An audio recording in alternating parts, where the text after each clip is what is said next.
Penktadienio rytą Raseinių rajone dangų temdė tiršti juodi debesys, užsidegė uždarosios akcinės bendrovės Norvelita gamybinės patalpos. Apie sudėtingus gaisro padarinius pradėta kalbėti dar nenumalšinus liepsnų.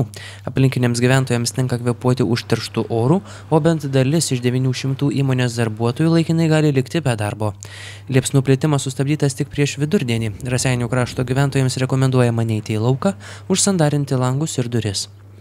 Ugniagesių pajėgos buvo išsiųstos iš Raseinių, Tauragės, Jurbarko, Kelmės, Kauno ir Šiaulių.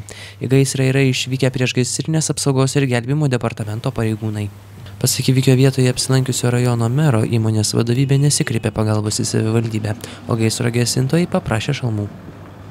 Pati įmonė pagalbos tikrai nesikreipė į savivaldybę, tačiau priešgaisrinės gelbėjimo tarnybos specialistai, gaisro gesinimo dalyviai paprašė minimalios pagalbos, tai yra kilnojamųjų tualetų, geriamojo vandens, šalmų statybinių, tai savivaldybė labai operatyviai visą šitą pagalbą suteikė.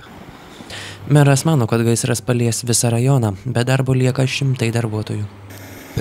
Tai bus akivaizdu, kadangi šiuo metu šitoje įmonėje dirba daugiau kaip 600 darbuotojų, kai kuriais metų periodais dirba iki 900 darbuotojų, tai kol bus atstatyta, sutvarkyta vėl gamyba, kiek mano žiniomis jau yra kalbėjęs pats savininkas įmonės, tai tikrai rajonas turės tam tikrų nuostolių ir sunkiausia, sudėtingiausia, aišku, dėl darbo vietų. Dėl to, kad žmonės, kurie dirbo šitoje įmonėje, turės laikinai ieškotis kitų darbo vietų, o rajone su darbo vietomis yra šiandien tikrai sudėtinga. Ir pirmadienį mes galvojame susikviesti atsakingų institucijų darbo biržos, socialinės apsaugos ir darbo ministerijos vadovaujamos Sodros padalinio vadovus į bendrą pasitarimą, pasikviesti ir įmonės savininkų atstovus, mėginti spręsti šitas socialinės problemas. Kauno regiono aplinkos apsaugos departamento Raseinių agentūros vedėjas Gediminas Tamašauskis teigia, kad aplinkos apsauga aktyviai tyria aplinkos užterštumą.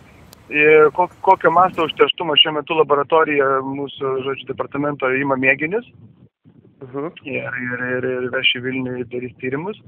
Taip pat imam paviršinio vandens tyrimus, pažiūrėsim, koks užterštumas paviršinio vandenimi.